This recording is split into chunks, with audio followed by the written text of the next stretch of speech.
Well, the Office of National Statistics is unsurprisingly an office that puts together statistics in regard to the nation, and you would expect that they would know how many people, I don't know, live here, left, came back, but apparently they got it horribly, horribly wrong.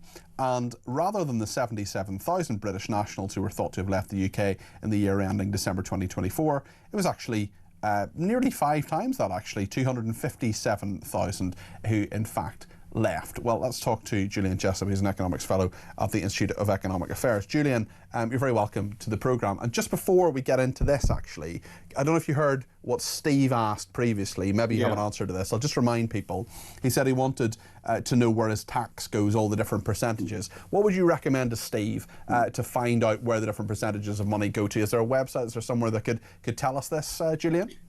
Yes, well, thanks for the heads up. I did a frantic scrambling around. I think actually the best place to look is the Office for Budget Responsibility. The much maligned independent fiscal watchdog does publish a breakdown. And for those of you who follow me on Twitter, or now X I should call it, I'm going to post the link to that. But it does show the breakdown of the public spending over the last year.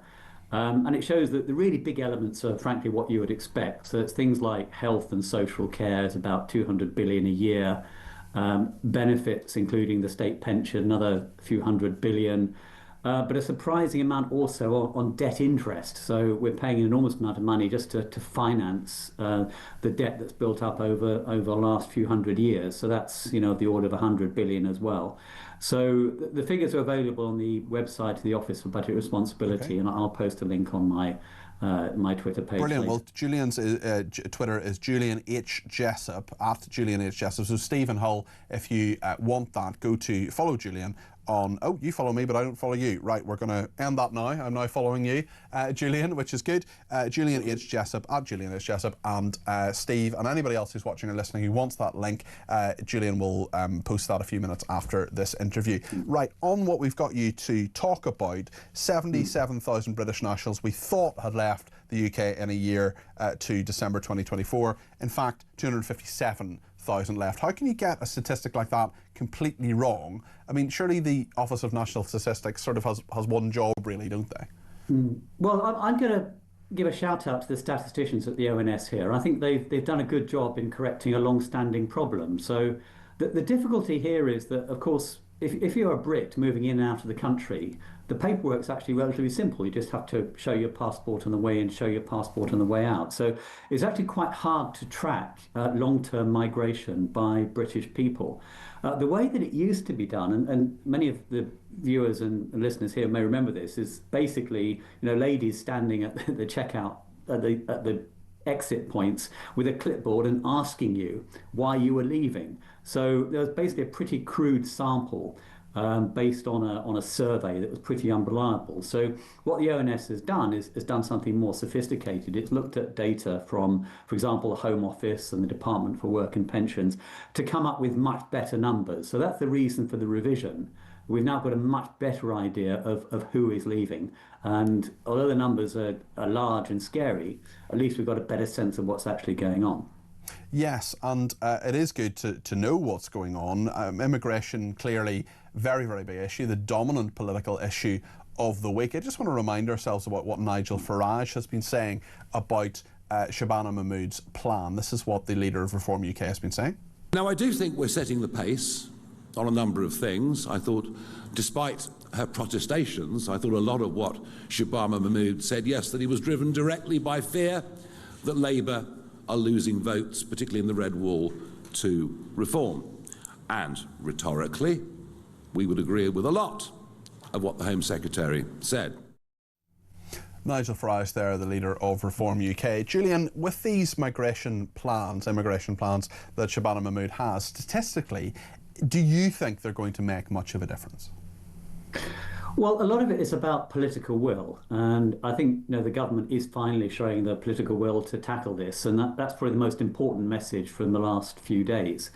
The problem, of course, as ever, is that the devil will be in the details. So it may well be that some routes for illegal migrants are being closed, but others are opening up. So if there's still the potential for a lengthy appeal process, then the human rights lawyers and and other activists will do their absolute best to bypass the new restrictions that are being put in place. So I would still like to see more detail, but as I say, the political will does finally seem to be there to tackle this problem.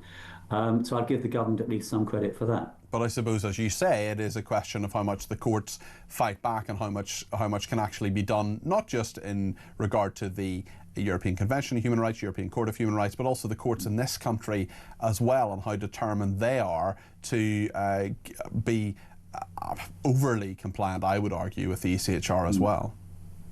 Yes, that's right. And approaching this, of course, from an economics point of view, you need to sort of change the economic incentives to come here. So there are a great many different problems here. I mean, one is the legal system, but another is that it's relatively attractive for people to come here. And we're in a ridiculous position where people who are already in France, which is clearly a relatively safe country, are nonetheless choosing to make that incredibly dangerous journey across the channel, risking their lives, maybe the lives of their children, in order to do that. And that's partly an economic issue.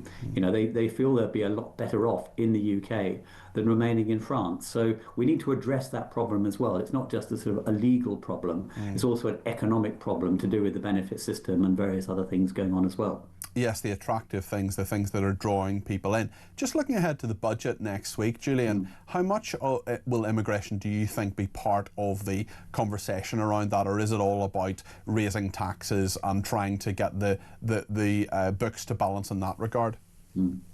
Well, it might come up. I mean, one of the reasons why spending is much higher than it should be is the additional money that's being spent on housing asylum seekers and other people who arguably shouldn't be here. So it might come up, but I suspect it won't. It's clearly something that most people in the government feel uncomfortable talking about, and I don't think Rachel Reeves will major on it. I do think, by the way, that we will get a very large package of tax increases next week. And where do you think they will come from? Because we're pretty sure it's not going to be income tax now after that U-turn from Rachel Reeves. Well, I'm not even sure about that. I think if she has to raise anywhere near, say, 30 billion, which is my best guess, then probably about 10 billion of that will have to come from income tax. The difference is it will come from extending the freeze on thresholds, a sort of stealth tax. Although she said last year, of course, that would hit working people and be unfair. Well, exactly. I still think it's a breach of the spirit of the manifesto commitments, even if not in the letter. But if she is having to raise anywhere near 30 billion, it's almost impossible to do that without touching the big taxes. And she could at least claim that extending the freeze on personal allowances is extending a policy introduced by the Tories. So it's not as if it's something new that Labour has come up with. But if she can keep that shortfall down to about 20 billion, then I think she could get that from a sort of dog's breakfast of individual measures here or there, sort of wealth taxes, extending the scope of national insurance, VAT in a few areas as well. But the problem with that sort of dog's breakfast approach is that the amount of money you raise is not very predictable. There are lots of big behavioural changes that might mean you get a lot less than expected. And you're pretty good to end up damaging saving and investment in the economy in the process. And we've seen as well, not just the number of people who are British leaving the country, but staying away as well. We spoke to Isabel Oakeshott earlier on, our international editor. Lots of people seeing tax regimes and other things as much more attractive. Now, in terms of, we've talked about the people coming to this country, the people leaving this country often want a better life elsewhere, free of the shackles of such high taxation. I mean, is there any sense in your mind that the budget will be any attempt to get public spending under control with public spending cuts, or is that just something that's anathema to Rachel Reeves? No, I think quite the opposite. I think this budget will actually increase spending in a number of areas. So she's already abandoned some of the welfare reforms that might have saved, say, 6 billion from the spring statement. But on top of that, I think she'll be increasing welfare spending more in other areas. For example, scrapping the two-child cap on benefits. As to the people that are leaving, I mean, the data are a lot better, but we're still not entirely clear who is leaving. There is, for example, maybe a big difference between a young tech entrepreneur going to Dubai or an elderly couple retiring to Spain. So I'd still like more detail about who's leaving and why. But I think there's lots of anecdotal evidence, and I think almost everybody knows somebody where a young person in particular has chosen to leave for somewhere where the environment is more favourable in terms of the tax regime, business regime. That everything seemed to work a lot better. So I'm sure that a lot of the people leaving are leaving for economic reasons, and they're a big loss to the economy. Thank you, Julian. I really appreciate your analysis this evening. Julian Jessop there, Economics Fellow at the Institute of Economic Affairs.